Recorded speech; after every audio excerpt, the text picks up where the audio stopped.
Have you ever met an amazing guy, felt that electric connection, only to watch his interest fade for no reason?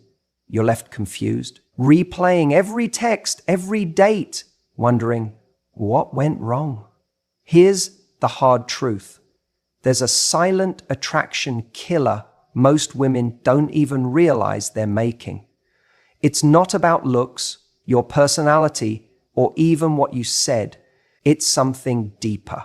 A mistake that quietly pushes men away, making you seem desperate even when you're not. And here's the painful irony. The more you do these things, the less he wants you.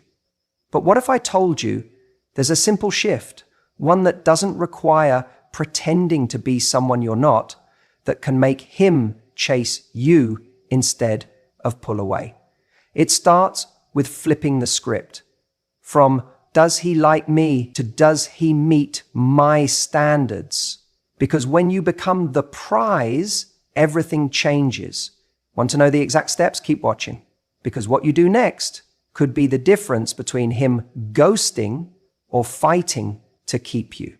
You know, one of the biggest things I see women do, and I get it, I really do, is they meet a guy they really like, and suddenly they're doing all the work. They're texting first, double messaging when he doesn't reply fast enough, always the one suggesting plans, always making sure he knows how interested they are. And at first it feels like you're just being proactive, right?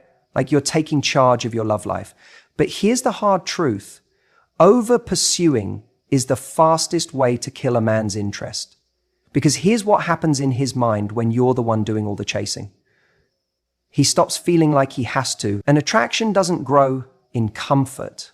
It grows in tension. It grows when he's wondering, does she like me? When he's curious, when he's putting an effort to find out. But if you're always there, always reaching out, always making it easy for him, that mystery disappears. And so does the spark. I want you to think about this for a second. Have you ever had a guy chase you? Like really pursue you? Remember how good that felt. It wasn't just because you liked him. It was because he showed you that you were worth the effort. That's what makes attraction deepen.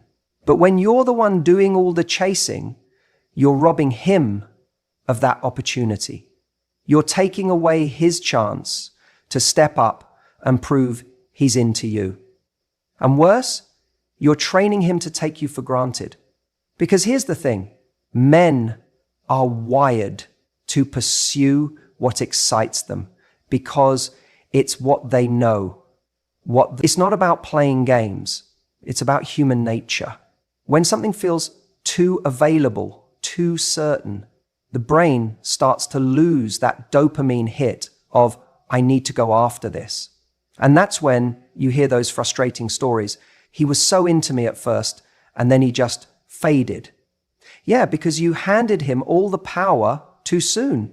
Now, I'm not saying you should play hard to get in some fake, manipulative way. That's not what this is about. This is about understanding the difference between showing interest and chasing interest. Showing interest is flirting, smiling, giving him a clear signal that you're open to him stepping forward. Chasing is doing all the stepping for him. One builds attraction, the other drains it. So what does this look like in real life? Let's say you've been texting a guy and the conversation's going well, but then he doesn't reply. The old you might panic and send a follow-up text. Hey, did you see my last message? Because you don't want the conversation to die. But the new you lets it sit. Because if he's into you, he'll come back. And if he doesn't, you just saved yourself weeks of chasing someone who wasn't that invested. Or maybe you've been on a few dates and you're waiting for him to ask you out again. The old you might drop a hint, I'm free this weekend, hoping he'll take the bait. But the new you let him plan the next date, because a man who's truly interested won't need hints. He'll make it happen. And if he doesn't, you don't want a man who needs to be nudged into wanting you.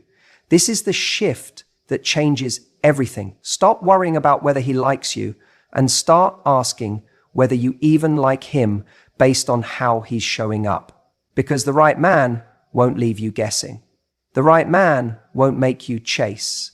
The right man will want to step forward as long as you let him. So take your foot off the gas. Stop filling the silence. Let him come to you and watch how quickly the dynamic changes when he's the one trying to win your interest. That's when you'll know it's real. You know, one of the biggest things I see that kills attraction before it even has a chance to grow is this idea that more is better. That if you just show up more, text more, give more, he'll suddenly realize how amazing you are and commit. But here's the truth, it doesn't work like that. In fact, it often has the opposite effect. Because when you're always there, always available, always the one reaching out, you take away something crucial, his ability to want you. Think about it. When was the last time you craved something that was constantly handed to you? When was the last time you truly missed someone who never gave you the space to? We don't value what we don't have to work for, what we don't get the chance to desire. And that's why mystery isn't a game, it's a necessity. It's not about playing hard to get, it's about being someone worth the effort. So many people confuse connection with constant contact.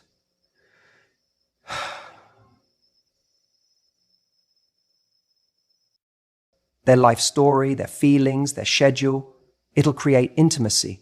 But real intimacy isn't built on oversharing. It's built on anticipation. It's the slow unraveling of layers that keeps someone intrigued. Imagine reading a book where every twist is revealed in the first chapter. You'd put it down. The same goes for attraction. If he already knows everything about you, where's the curiosity? Where's the pull to discover more? This is why scarcity matters, not because you're withholding, but because you're giving him the gift of missing you. When you're not always available, when you have a life that excites you outside of him, it does something powerful. It makes your time together valuable. It shifts the dynamic from, will she be there, to, I hope she's free. And that's where real pursuit begins. I've seen it time and time again. The moment a woman stops filling every silence, stops being the one to bridge every gap, is the moment he starts stepping forward. Because suddenly there's space for him to wonder, to initiate, to invest. And investment is everything. You don't fall for what's always in front of you. You fall for what you've had to reach for. So instead of giving all of yourself at once, let there be room for him to meet you halfway. Let there be conversations that leave him wanting more. Dates that end while the energy is still high. Moments where he's the one reaching out because he can't wait to see you. That's how you build something that lasts. Not by force, but by allowing the natural pull of attraction to do its work. Because at the end of the day, the right man won't just want you. He'll want to earn you. And that starts when you give him the chance to. You know, one of the biggest mistakes I see people make, and it's a mistake that kills attraction faster than anything else, is when someone puts all their energy into chasing love instead of becoming the kind of person love chases. Think about it. When you're so focused on whether he likes you, whether he's texting you, whether he's going to commit, you're giving away all your power. And the irony is, the more you do that, the less interested he becomes. Because attraction doesn't grow in the soil of desperation. It grows in the space of confidence. So let me ask you this. When was the last time you felt truly alive in your own life? Not because of him, not because of some future relationship you're hoping for, but because of you. Because here's the truth. Nothing is more attractive than someone who is already fulfilled. Because if you can set your heart on something that you can control, nothing is more attractive than someone who is already fulfilled. A man doesn't want to feel like he's the source of your happiness. He wants to feel like he's adding to it. And that shift from needing him to choosing him is everything. I get it though. When you really like someone, it's easy to fall into the trap of making them the center of your world. You start rearranging your schedule just in case he texts. You replay conversations in your head, analyzing every word. You hold back on your own passions because you don't want to seem too busy or too intense.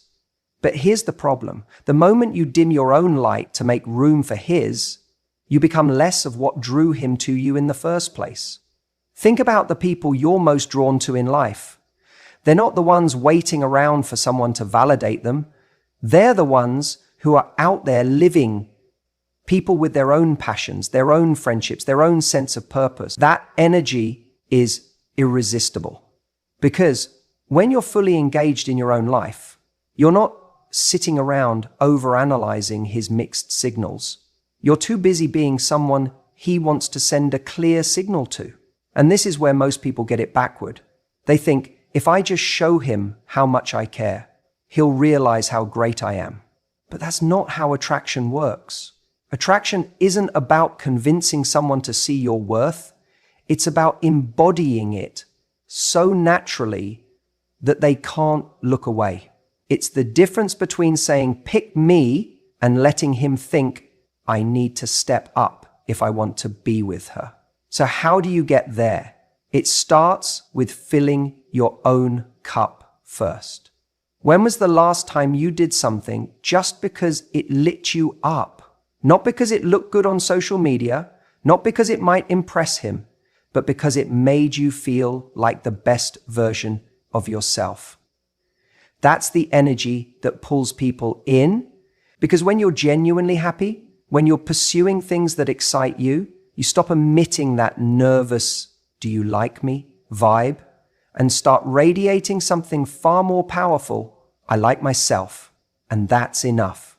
And here's the best part. When you operate from that place, you stop tolerating breadcrumbs. You stop settling for inconsistent energy because you're no longer waiting for someone else to decide your value. You already know it. And that is what makes a man sit up and take notice. So ask yourself today, am I living a life that's so good his attention would just be the icing on the cake? Because that's the secret. Not chasing love, but becoming the kind of person love can't resist. You know, one of the biggest mistakes I see people make in dating, especially when they really like someone, is that they overgive. They text first all the time. They're always the one keeping the conversation going. They're quick to rearrange their schedule to fit his. And at first, it might feel like you're just being enthusiastic, like you're showing interest. But here's the problem. When you do all the work, he doesn't have to. You know, safe to say, when you're doing all the work, he doesn't have to. Attraction isn't just about how much you like him. It's about how much he feels drawn to you. And that only happens when he's putting in effort, when he's actively choosing you, when he's wondering about you. That's why the 70/30 rule is so powerful. It's not about playing games or being cold. It's about creating space for him to step up. Here's how it works. Let him initiate about 70% of the time, especially in the early stages. That doesn't mean you disappear or play hard to get. It just means you're not carrying the entire relationship on your back. If he texts you, reply with warmth and energy, maybe even flirt a little, but then let him come back to you. If he asks you out, say yes, if you want to, but don't be the one always suggesting the next date. Give him room to pursue you. Now, your 30% is where you get to be engaging, playful, and responsive. So this isn't about withholding, it's about balance. If you're always the one reaching out, he never gets the chance to miss you. He never gets the chance to wonder, what's she up to? Or why hasn't she texted me? And that wondering, that's where attraction grows. Think about it like a dance. If you're both moving toward each other at the same time, you'll crash. But if there's a rhythm, if one leads and the other responds, then it flows. Right now, if you're doing all the initiating, you're basically dancing for both of you. And that's exhausting. The magic of the 70/30 rule is that it takes the pressure off you and puts the responsibility on him to show up. Because here's the truth.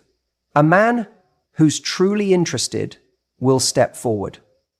If he's into you, he'll text, he'll plan dates, he'll make sure you know he's thinking about you. And if he doesn't, then you have your answer, without ever having to chase him down. So stop carrying the weight of the entire connection.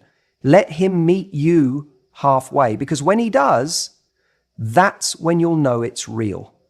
That's the difference between forcing his attention and earning his desire. You know, one of the biggest mistakes I see people make, and it's an easy one to fall into, is jumping into a relationship mindset way too soon. And I get it. When you really like someone, it's natural to start imagining what could be. You catch yourself thinking about future dates, how they'd fit into your life, maybe even little moments you'd share together. But here's the problem. When you start acting like you're already in a committed relationship before the other person is on the same page, it can actually push them away. Think about it. If you're texting all day, making plans weeks in advance, or expecting them to check in like you've been together for years, when in reality, you've only been on a few dates, it creates pressure. And pressure is the enemy of attraction. Men and people in general want to feel like they're choosing you, not like they're being pulled into something before they're ready. This doesn't mean you have to play games or pretend you don't care. It's about balance. Enjoy the moment without fast-forwarding to a future that hasn't been agreed upon yet. When you act like you're already in a relationship, you take away the excitement of the chase, the thrill of discovery, and the natural progression of things. And worse, you might start making decisions based on where you hope things are going, rather than where they actually are. For example, have you ever canceled plans with friends because he might ask you out last minute? Or found yourself waiting by the phone for his text instead of living your life? That's the relationship mindset creeping in too early. And here's what happens. He senses it. Maybe not consciously, but he feels the shift, the subtle expectation, the unspoken demand for his time and energy before he's decided he wants to give it. And that's when he starts pulling back. Instead, let things unfold naturally. Match his energy. If he's texting once a day, don't reply with 5 paragraphs. If he's planning dates a week apart, don't start suggesting weekend getaways. Let him set the pace in the beginning, not because you're passive, but because you're observing whether he's someone who's truly interested in stepping up. A man who's into you will make it clear. He'll want to see you more, talk more, invest more. But if you're doing all the heavy lifting early on, you'll never know if it's real or if he's just going along with it because you're making it so easy. And here's the thing. When you resist the urge to fast forward, you protect yourself too. You avoid getting emotionally invested in potential rather than reality. You give yourself the chance to see if he's actually worth your time instead of bending yourself into what you think he wants. Because the right person won't need to be convinced or rushed.